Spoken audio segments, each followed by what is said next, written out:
If we're being charitable, and we assume the NBC SurveyMonkey poll is methodologically sound enough despite its imperfections, then the results do reveal something real about Gen Z. The data points toward a striking divide in values.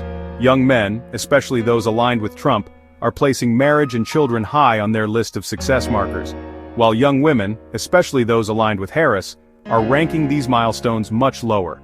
Even if the precise percentages wobble due to sampling bias or framing, the underlying pattern looks robust. This suggests that Gen Z is not rejecting adulthood outright but is actively renegotiating its meaning. For many young women, success is being redefined through autonomy, education, and career stability before family.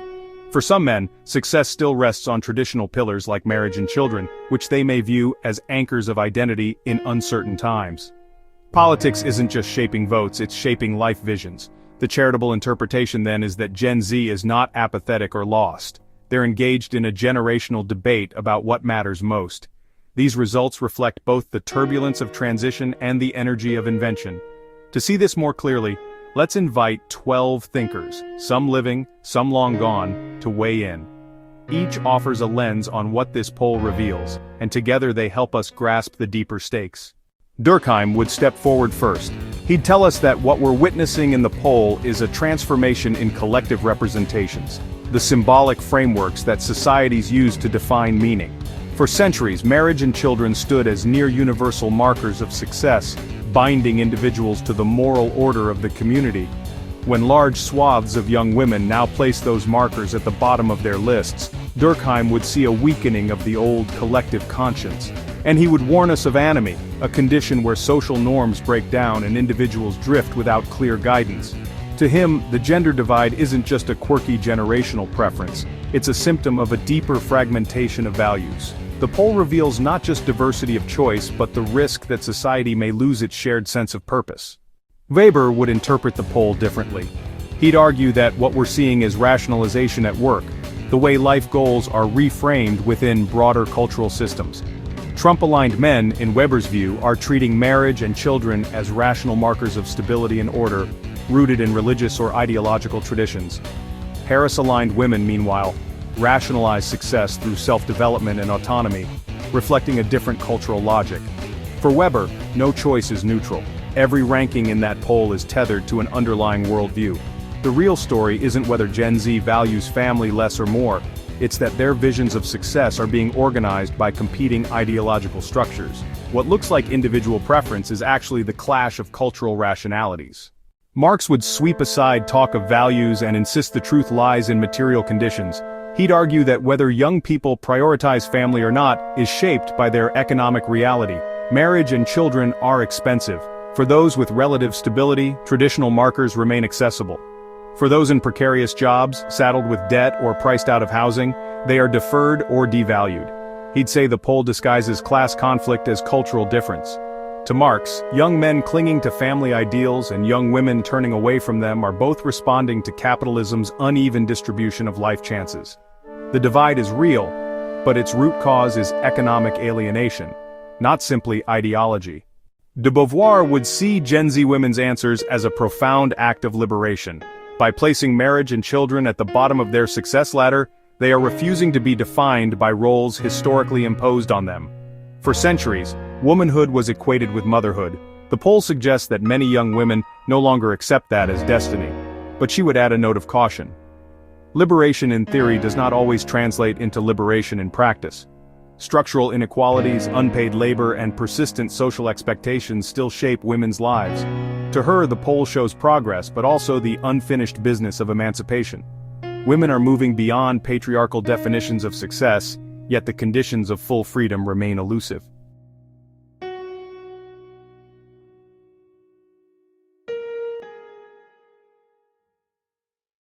Butler would highlight the performative nature of what the poll captures.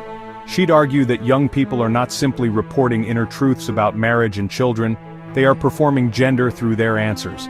A Trump-aligned man placing children first is signaling adherence to a conservative masculinity. A Harris-aligned woman ranking them last is enacting a form of feminist resistance. For Butler, the significance lies in the instability this reveals. Gender, she'd say, is not a fixed essence but a script continually rewritten. the poll makes visible how those scripts diverge across political lines. What looks like a divide in priorities is also a contest over how masculinity and femininity are publicly lived. Coontz would situate Gen Z's answers in the long arc of marriage's history. She would remind us that marriage has never been static. It has shifted from an economic alliance to a romantic ideal, to a choice rooted in personal fulfillment. Today's poll results are simply the next chapter in that story. She would argue that young people are not abandoning marriage so much as reprioritizing it. For many, career and independence come first. Family may still arrive later, but framed as a voluntary project rather than an obligatory milestone. To her, the poll reflects transformation, not disappearance. A renegotiation of what marriage and children mean in a changing world. Mannheim would see this as a generational drama. He'd argue that every generation develops a consciousness shaped by the crises and possibilities of its youth. For Gen Z, that consciousness is forged in digital immersion, political polarization, and economic precarity. No wonder their vision of adulthood diverges from earlier cohorts. But he would also insist that there is not one Gen Z but many generational units. Conservative men and progressive women may belong to the same age group, but they inhabit different cultural worlds.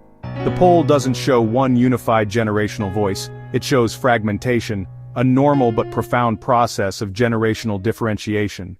Twenge would lean on decades of survey data. She'd note that Gen Z has consistently scored higher on individualism, mental health struggles, and delayed adulthood milestones. The NBC poll fits this broader picture. A generation that approaches family formation cautiously and redefines success in more personal, less traditional ways. Yet, she would also caution against reading the results as destiny.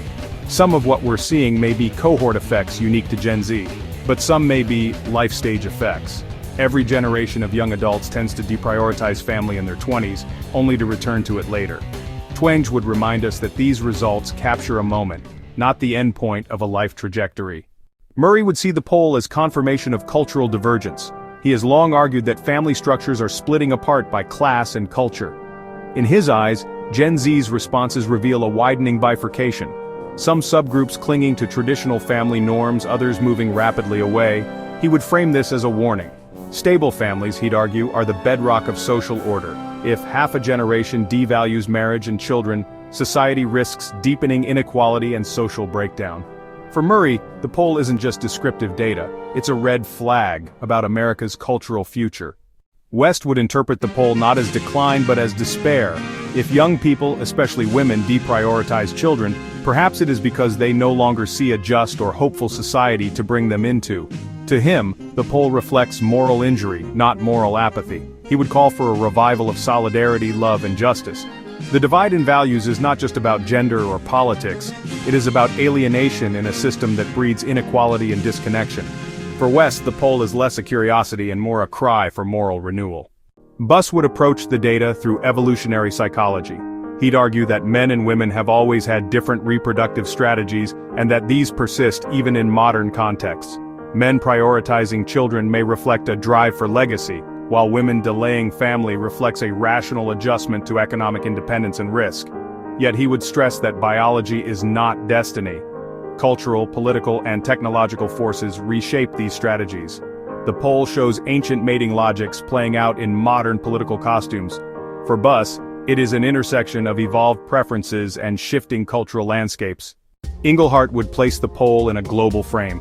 Across decades of world value surveys, he documented a shift from survival values, where stability, family, and tradition dominate, to post-materialist values, where autonomy and self-expression take center stage. Gen Z's answers fit neatly into this long trajectory. He would explain the gender gap as a matter of pacing. Women, empowered by education and autonomy, are adopting post-materialist values faster. Men, particularly in conservative subcultures, hold more tightly to survival values. The poll for Inglehart is not a disruption but confirmation of a sweeping value shift reshaping the world. So what happens when we listen to all 12 voices? We discover that no single interpretation is enough. For Durkheim, it's about collective norms. For Marx, it's about economics. For Beauvoir, liberation. For Buss, biology. For Inglehart, global cultural transformation. Taken together, they reveal that the poll is not a verdict but a mirror. Gen Z is not abandoning adulthood, they're rewriting it. And that rewriting, fractured as it may be, is part of the eternal conversation every generation has with itself about what it means to live a successful life.